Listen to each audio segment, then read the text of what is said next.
Hello दोस्तों, क्या हाल चाल है, कैसे हो? आई होप आप सब बहुत अच्छे होंगे। आप सभी की तैयारी बहुत अच्छे से चल रही है। दोस्तों, मेरा नाम है Vikrant and welcome to your YouTube channel Kanpur वाला विक्रांत। तो भाई एसएससी सीजीएल के एग्जाम में सिर्फ 30 दिन का टाइम बाकी रह गया। 14 जुलाई से एग्जाम है। आप बहुत अच्छे से पढ़ाई कर रहे हो, हम उम्मीद करते हैं, और सब बहुत बढ़िया चल रहा है। बस एक समस्या आप लोगों की आ रही है कि हम कमेंट्स आप लोगों के पढ़ते तो एक कमेंट में बार बार दिखाई पड़ रहा था कि भैया हमारे मॉक टेस्ट में स्कोर बढ़ नहीं रहा। कोई बोल रहा हमारा 100 नंबर है, हमारा स्कोर रुक गया। कोई बोल रहा है 110 पे स्कोर रुक गया। इसे हम आगे कैसे बढ़े? तो आज की वीडियो में डिटेल बात करने वाले हैं मॉक टेस्ट स्कोर के बारे में कि अगर आपका नंबर 100 या 110 के आसपास रुक जाए तो इसे हम इंप्रूव करके 130 140 तक कैसे पहुंचाएं। अच्छा, वीडियो में आगे बढ़ने से पहले एक दो बातें जरूरी सुन लो। पहली चीज, हमने इस चैनल पे डेली शॉर्ट्स बनाना शुरू कर दिया।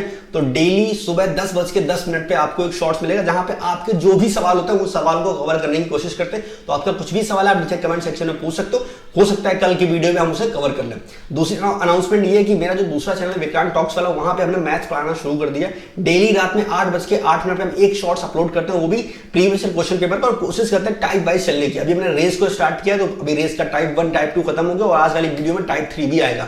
ठीक, तो ये दोनों चीजें हमने नई शुरू की है और हमें उम्मीद है इससे आपका बहुत फायदा हो। बाकी अगर आपको इस लड़के की मेहनत दिखाई पड़ेगी रही है, हमारे लिए मेहनत कर रहा हो, या फिर मेरे चैनल से आपका कुछ भी फायदा हो रहा है, तो मेरे चैनल को सब्सक्राइब जरूर करना, हमें बहुत अच्छा लगेगा। और एक प्यारा सा कमेंट, जिसको पता है उसको पता है क्या करना है, जरूर करना। सबसे पहले हम उन लोगों की बात कर लेते हैं जो लोग डर रहे हैं और मॉक टेस्ट दे ही नहीं रहे। मतलब उन्हें ये लग रहा है कि आखिरी के 30 दिन है, उन्हें लग रहा है कि एक बार पढ़ लेते हैं, सिलेबस ज्यादा से ज्यादा कवर कर लेते हैं और मॉक टेस्ट को आखिरी के 10 दिन में कर लेंगे या फिर सीधे एग्जाम ही देंगे जाके। तो अगर आपकी भी ऐसी सोच है कि अभी भी मॉक टेस्ट आपने देना शुरू नहीं किया, ये बहुत बड़ी गलती। देखो, मॉक टेस्ट इंपॉर्टेंट बहुत ज्यादा होते हैं आखिरी टाइम में। जितना ज्यादा फायदा आपको मॉक टेस्ट से मिलेगा उतना फायदा सिलेबस कंप्लीट करके नहीं होने वाला। और एक बात ध्यान रखो, सिलेबस अब आखिरी टाइम पर जो पढ़ रहे हो ना, वो चीज आप एग्जाम में नहीं कर पाओगे क्योंकि आपकी उस पर प्रैक्टिस बहुत ज्यादा नहीं होगी। तो एक गलती कि अभी से डेली मॉक टेस्ट देना शुरू करो। अच्छा, इसमें भी एक सवाल कि भैया डेली कितने मॉक टेस्ट दे? 1 2 3 4 5 6 कितने दे सकते हैं? तो भाई एक से ज्यादा मेरे हिसाब से मॉक टेस्ट देने के कोई सेंस बनता नहीं है, क्योंकि मॉक टेस्ट भी देना है तो साथ में और भी चीजें करनी होती है, सिर्फ मॉक टेस्ट ही नहीं देना। उसके बारे में आगे हम डिटेल बात करेंगे। तो भाई जो बच्चे मॉक टेस्ट से डर रहे हैं, जिनको लगता है मेरा स्कोर कम आ रहा है इस वजह से मॉक टेस्ट नहीं दे रहे, ये बहुत बड़ी गलती कर रहे हो। तो मॉक टेस्ट देना जारी रखो, चाहे कुछ भी हो जाए। अब आखिरी के 30 दिन में टारगेट होना चाहिए कम से कम 30 मॉक टेस्ट को आपको देने ही देने हैं। बात आती है मॉक टेस्ट दोगे कहां से? तो बहुत सारे अच्छे ऑप्शन आपके पास है, उनमें से जो हमें सबसे सही लगता है वो है टेक्स्ट बुक का। काफी सही इनके मॉक टेस्ट रहते हैं, प्रीवियस ईयर के पेपर भी इसमें मिल जाते हैं और साथ में आपको नए वाले मॉक टेस्ट भी मिल जाते हैं। तो मर्जी आपकी है। मेरे हिसाब से ऐसा कोई टॉपर नहीं होगा जिसने टेक्स्ट बुक के मॉक टेस्ट ना लगा। तो अगर आपको मॉक टेस्ट देने में, चूज करने में दिक्कत आ रही कहां से दे, तो टेक्स्ट बुक की तरफ आप जा सकते हो। बहुत सही मॉक उनके होते हैं। प्रेजेंट टाइम में टेक्स्ट बुक के 2 पास चल रहे हैं। एक नॉर्मल पास होता है जहां पे आपको नॉर्मल मॉक टेस्ट मिलते हैं जो नए वाले होते हैं, और एक होता है इनका पास प्रो जिसमें आपको प्रीवियस ईयर के क्वेश्चन पेपर भी मिलते हैं। दोनों में डिफरेंस सिर्फ इस बात का होता है कि पास प्रो में आपको काफी सारे प्रीवियस ईयर के पेपर मिलते हैं और उसे एक बार नहीं आप ज्यादा बार अटेम्प्ट कर सकते हो। और अगर एक बार आप चाहे पास खरीदो या पास प्रो, आपको काफी सारे एग्जाम के मॉक टेस्ट मिल जाते हैं, चाहे वो एसएससी का हो, रेलवे का हो, बैंक का हो। तो मतलब जितने एग्जाम की तैयारी आप मैक्सिमम कर सकते हो वो सारे ही एग्जाम के मॉक टेस्ट आपको एक ही जगह मिल जाते हैं। अभी इस टाइम टेक्स्ट बुक की सेल चली जाए इनका नॉर्मल पास जो कि 300 रुपए का। अगर आप मेरा कूपन कोड KV10 लगाओगे तो आपको 10% का डिस्काउंट मिलेगा। वो पास पड़ेगा 270 रुपए का। सेम जो पास प्रो है वो है 500 रुपए का। मेरा कूपन कोड लगाओगे तो वो पड़ जाएगा 450 रुपए का। बाकी टेक्स्ट बुक की ये वाली सेल 15 तारीख को रात 12 बजे जाएगा, तो उससे पहले पास को चेक लेना। लिंक हम नीचे डिस्क्रिप्शन में डाल देंगे। तो जिन लोगों का स्कोर इंप्रूव नहीं हो रहा उन्हें एक बात बता दें कि सबसे ज्यादा इंपॉर्टेंट होता है मॉक टेस्ट देने के बाद उसका एनालिसिस करना। और यहीं पे 90% बच्चा गलती करता है। वो 200 नंबर का पेपर अटेम्प्ट करता है, मान लेते हैं एग्जांपल के लिए उससे 110 नंबर आए। अब उसको एनालिसिस कैसे करना चाहिए वो सुनो। देखो, सबसे पहले तो वो क्वेश्चन देखो जो आपके गलत हुए, जो कि हर बच्चा करता होगा। उसके बाद जो क्वेश्चन आपने स्किप कर दिए थे उन क्वेश्चन को देखो, एंड लास्ट में जो क्वेश्चन आपने सही कर दिए उन्हें भी चेक करना जरूरी, क्योंकि बहुत बार क्या होता है कोई क्वेश्चन गलती से हमसे सही हो गया या फिर हमें क्वेश्चन आता तो था पर उसमें टाइम ज्यादा लग गया। खैर, टाइम की बात हम अलग से करेंगे। तो 3 टाइप के क्वेश्चन जो आपकी गलत हो गए, जो आपने छोड़ दिया, जो आपके सही हो गए, उन तीनों को देखना जरूरी है। उसके बाद अब देखना हमें टाइम को। क्वेश्चन गलत हो गया वो समझ में आता है, लेकिन जो क्वेश्चन सही हुआ क्या वो सही टाइम पर सही हुआ, या फिर जो क्वेश्चन गलत हुआ था उसमें एक चीज और चेक करनी होती है, क्या वो क्वेश्चन हमें सच में नहीं आता था या फिर हमने जल्दबाजी में कैलकुलेशन मिस्टेक कर दी कि 2 दूनी 4 की जगह 2 दूनी 6 लिख दिया। ये भी रीजन हो सकते हैं। तो यहाँ पे टाइम भी देखना जरूरी है कि क्वेश्चन को हमें कितना टाइम दिया, और यहीं से आपके एनालिसिस की कॉपी बनेगी, आपकी एक गलतियों वाली कॉपी बनेगी जहां पे आप सारी चीजें नोट करोगे। अब उस कॉपी में आपको लिखना क्या क्या है। जैसे कोई सवाल मैथ्स का है जहां पे आपको सवाल तो आता था, आपने सही भी कर दिया पर आपने टाइम लगा दिया 1 मिनट का, जो सवाल 20 सेकंड में हो सकता था। तो उसे उस चैप्टर को कॉपी में नोट करो कि भाई परसेंटेज में ऐसा हुआ है कि हमें टाइम ज्यादा लग रहा है, मतलब हमें परसेंटेज का एक बार रिवीजन और प्रैक्टिस करने की जरूरत है। ऐसे करके आपको पूरा 200 नंबर का पेपर चेक करना, और इस तरह होगा आपका एनालिसिस, सही क्वेश्चन का, गलत क्वेश्चन का, और जो क्वेश्चन स्किप कर दिए उनका, और साथ साथ आप टाइम भी चेक करोगे हर एक चीज का। इसमें टाइम खर्च होगा। अब आपको लगेगा कि फिर तो एनालिसिस करने में ही 1-1.5 घंटा निकल जाएगा। हाँ भाई, एनालिसिस करने में 1 से 1.5 घंटा लगता है, तभी आपका स्कोर इंप्रूव होगा ना भाई, ऐसा नहीं हो सकता। ठीक, तो ये मत सोचो वो 1-1.5 घंटा बर्बाद हुआ, वो घंटा आपका बिल्कुल भी बर्बाद नहीं हुआ, वो आपको हेल्प करेगा आगे जाके। तो ये तो बात होगी एनालिसिस करने की। अब बात करते हैं कि स्कोर को इंप्रूव कैसे करना है। हमने 200 नंबर का पेपर दिया, 110 नंबर मेरे सही हो गए। फोकस करना है सबसे ज्यादा रॉन्ग क्वेश्चन पे, यानी कि 90 नंबर पे। हमारे 90 नंबर क्यों नहीं आए, एक कॉपी बनाओ, उसमें नोट करना शुरू करो कि भाई मैथ में 4 चैप्टर ऐसे थे जो हमें बिल्कुल नहीं आते, 4 चैप्टर ऐसे हैं जिसमें टाइम ज्यादा लग रहा है, और 4 चैप्टर ऐसे जो हमें अच्छे से आते हैं, बाकी 4 एवरेज है। ऐसे करके आपको हर एक चीज का उसमें कॉपी में नोट करना है। सेम इंग्लिश में भी PQRS में गलती हो रही है कि क्लोज टेस्ट में गलती हो रही है कि वोकैब में गलती हो रही है, जो भी चीजें हैं वो सारी उस कॉपी में नोट करो कि गलती आपसे कहां कहां हो रही है। हमने शुरू में आपको बताया था कि आपको डेली सिर्फ एक मॉक टेस्ट अटेम्प्ट करना है। उसका रीजन ये था कि आप एक मॉक टेस्ट अटेम्प्ट करोगे, 1 घंटा उसमें चला गया। हम मान लेते हैं एनालिसिस में 1 से 1.5 घंटा और चला गया, आपका 2 से 2.5 घंटा दिन का खर्च हो गया।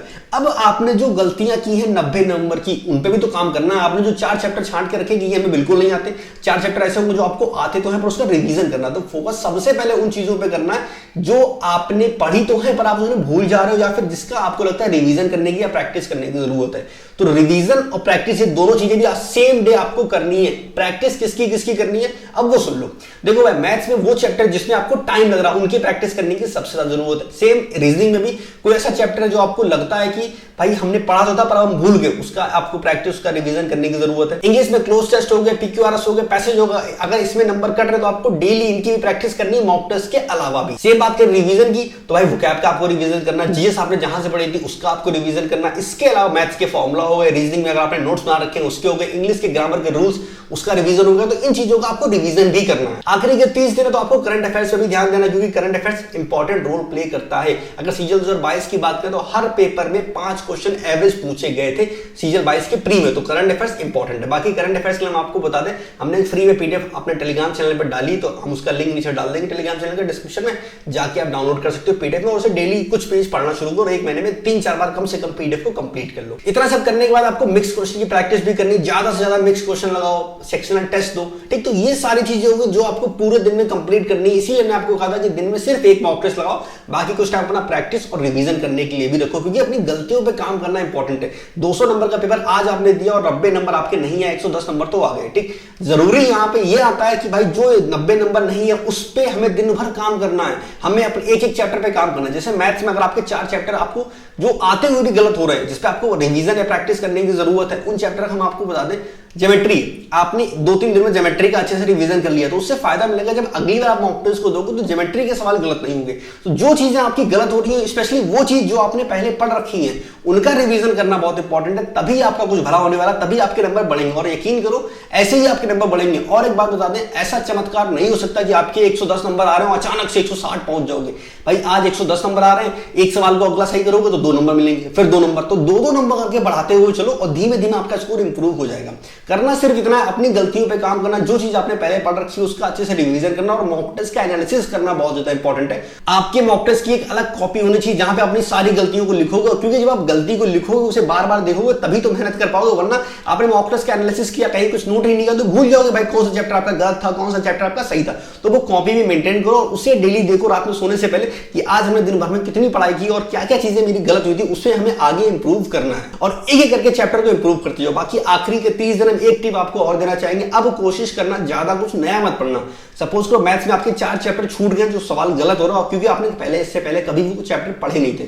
ठीक, तो अब आखिरी के 30 दिन में वो 4 चैप्टर पढ़ने की जरूरत नहीं। हाँ, आपको लगता है बाकी सबका मेरा रिवीजन अच्छे से हो गया और अब हम कुछ नया पढ़ सकते हैं, तो बात अलग है, वरना कोशिश आपकी ये होनी चाहिए जितना भी आपने आज तक पढ़ा है उन सबका रिवीजन करो, उन सबकी ज्यादा से ज्यादा प्रैक्टिस करो, क्योंकि वही इंपॉर्टेंट है। और एक बात ध्यान रखना, SSC सीजीएल का एग्जाम ऐसा एग्जाम होता है जहां पर जितना आपने पढ़ा हुआ है, जितनी ज्यादा बार उसकी प्रैक्टिस की है, वही आपके एग्जाम में काम आएगा। ऐसा नहीं होता कि आपने कुछ नया पढ़ा आखिरी के दिनों में और आप एग्जाम को सही करो, क्योंकि एग्जाम टाइम हमारे ऊपर बहुत ज्यादा प्रेशर होता है। उस प्रेशर में सही काम तभी होगा जब आपने ज्यादा से ज्यादा बार प्रैक्टिस की होगी। हम आपसे नहीं पूछेंगे भाई 10 में अगर 5 का गुणा करें तो आप बता दोगे 50 आएगा, क्योंकि छोटे से पढ़ते चले आ रहे हैं टेबल, इसलिए हमें याद है। तो जितनी ज्यादा प्रैक्टिस करोगे उतना ज्यादा बेहतर होगा आपके लिए। तो बस फिलहाल इस वीडियो में इतना ही। हमें उम्मीद है वीडियो आपको अच्छी लगी और ये सारी चीजें जितनी हमने बताई आप इन सबको फॉलो करोगे। अगर आप इसे फॉलो करोगे तो यकीन करो आपका मॉक टेस्ट में स्कोर जरूर बढ़ेगा। तो बस इस वीडियो में इतना ही, हम मिलेंगे नेक्स्ट वीडियो में, तब तक के टेक केयर, बाय बाय, मजा करो, ऐश करो, खुश रहो, खुश रखो, बाय।